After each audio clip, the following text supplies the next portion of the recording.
हैं marathon trends PMS के CEO Atul Suri साहब। End of course Atul sir से तो हम हर महीने एक स्पेशल सीरीज भी करते हैं, बिग ट्रेंड विद एएस, और काफ़ी इंटरेस्टिंग रिसर्च भी अतुल सर लेकर आते हैं हमारे लिए।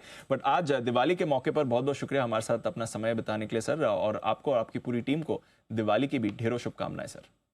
नमस्कार और हैप्पी दिवाली आपको और आपके व्यूअर्स को भी। सर काफ़ी कुछ हो रहा है, इनफैक्ट नेक्स्ट वीक काफ़ी एक्साइटिंग होने वाला है और उस पर भी हमारी नज़र है। बट उससे पहले एक बार जो नया साल शुरू हो रहा है, नया संवत शुरू हो रहा है, उसमें आपका बाजार का आउटलुक कैसा दिख रहा है? लास्ट ईयर काफ़ी अच्छा रहा, ईयर टू डेट गेन्स भी बढ़िया है, बट जाते जाते पिछले एक महीने में मूड थोड़ा खराब हुआ है। आपका आने वाले साल के लिए क्या आउटलुक बनता है सर? जो पिछला साल रहा है वो तो अच्छा रहा ही है। और ये जो पिछले महीने में जो एफआई की सेलिंग हुई है 1,17,000 करोड़ की, वो एक रिकॉर्ड सेलिंग है। उस रिकॉर्ड सेलिंग के कारण हमारा बाजार 6% घटा है। तो सब लोगों को चिंता है, डर है, अच्छा नहीं लगता बाजार घटते। लेकिन मैं तो इसको एक पॉजिटिव साइन लेता हूं, क्योंकि हमने देखा है कि आज तक का रिकॉर्ड सेलिंग एक मंथ का एफआई ने किया है। लास्ट टाइम जो रिकॉर्ड था वो कुछ 65,000 करोड़ था, कोविड के महीने में मार्च। ऑफ कोर्स इंडेक्स तो वहां से डबल हुआ है, वो बात अलग है। बट इतने बेचने के बाद भी जो बाजार है ऐसा कोई बड़ा हिला नहीं है। 6% जो है घटना, इतने बड़े highest ever FII selling in a single month, ये दिखाता है कि हमारे मार्केट में एक गहराई है, एक डेप्थ है। यही चीज अगर 5-7 साल पहले होती तो हमारा बाजार तो टूट गया होता। तो मैं सोचता हूं कि करेक्शन होना जरूरी है। सब सोच रहे थे करेक्शन कैसे आएगा, क्यों आएगा, ऐसा लगता था आएगा ही नहीं 3 महीने पहले। बट मार्केट कारण ढूंढ लेता है। तो मैं सोचता हूं कि इतने बड़े सेलिंग को अब्सॉर्ब करना, ये अपने आप में एक ताकत है। और जो बुल मार्केट है वो अभी भी कायम है। और हर महीना पॉजिटिव तो हो नहीं सकता, करेक्शंस आएंगे, कुछ कारण होंगे। लेकिन उस कारण का इंटरप्रिटेशन जो है, मेरे लिए तो एक पॉजिटिव है। ठीक है, थोड़े क्वार्टरली नंबर्स मिक्स्ड आ रहे हैं तो लोगों को लग रहा है कि भाई इतना अच्छा नहीं है।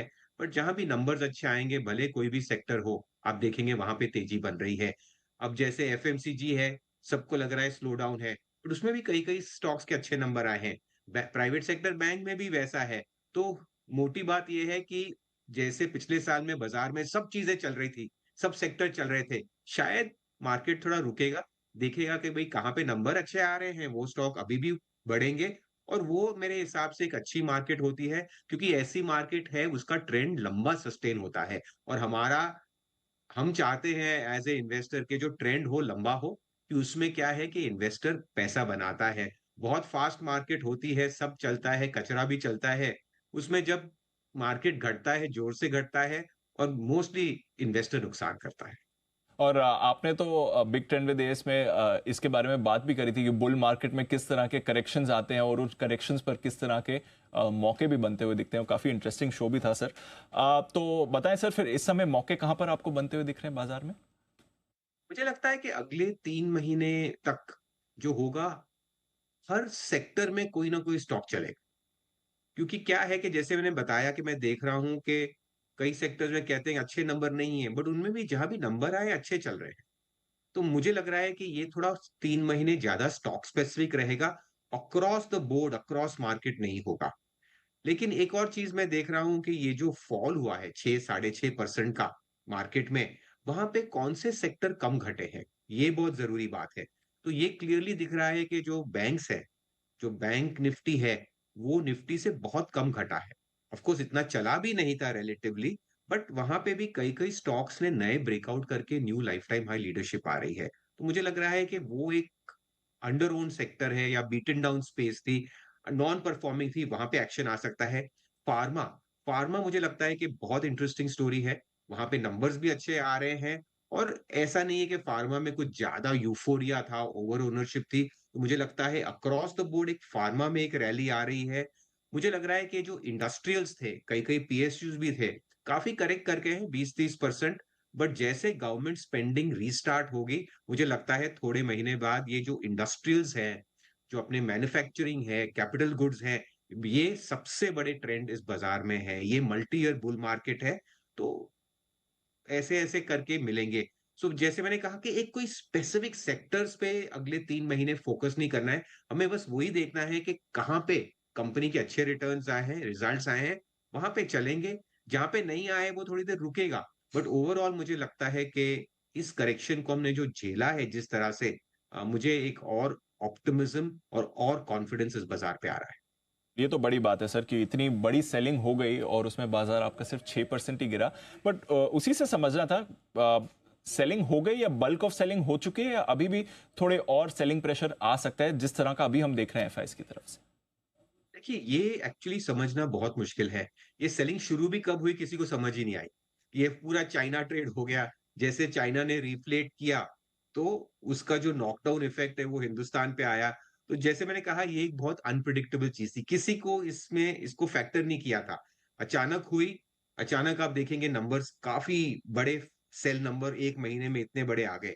तो ये अनुमान लगाना बहुत मुश्किल है। लेकिन लॉजिकली लगता है कि क्या होता है कि बहुत बार मार्केट स्क्यूड होता है। यानी एक long India, short China, overweight India, underweight China का एक ट्रेड चल रहा था।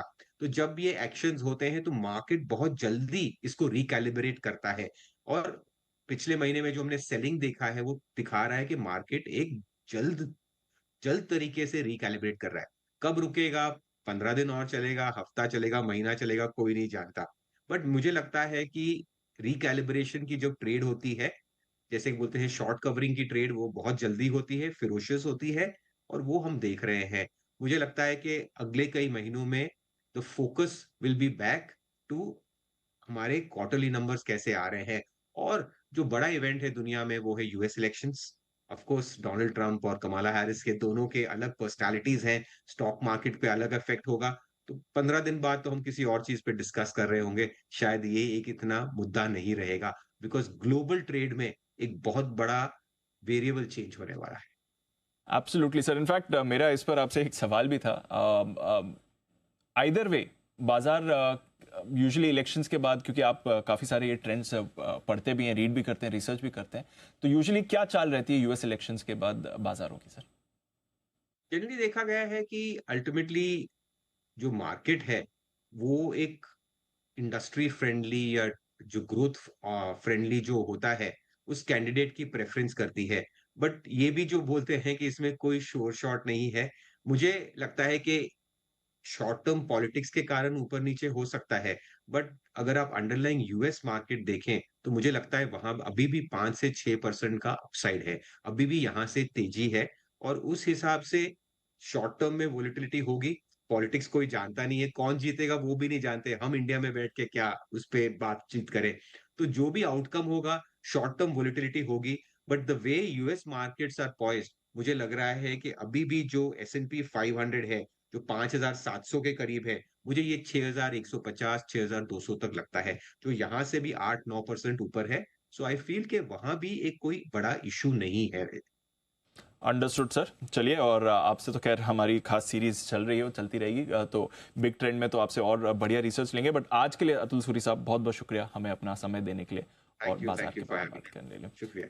चलिए, जैसा अतुल सर कह रहे हैं, कोई परेशानी की बात नहीं है। अगले 3 महीने थोड़ा क्रूशल जरूर रह सकते हैं बाजार के लिए, बट एज अ निवेशक आपको कोई भी चिंता नहीं करनी चाहिए। डेज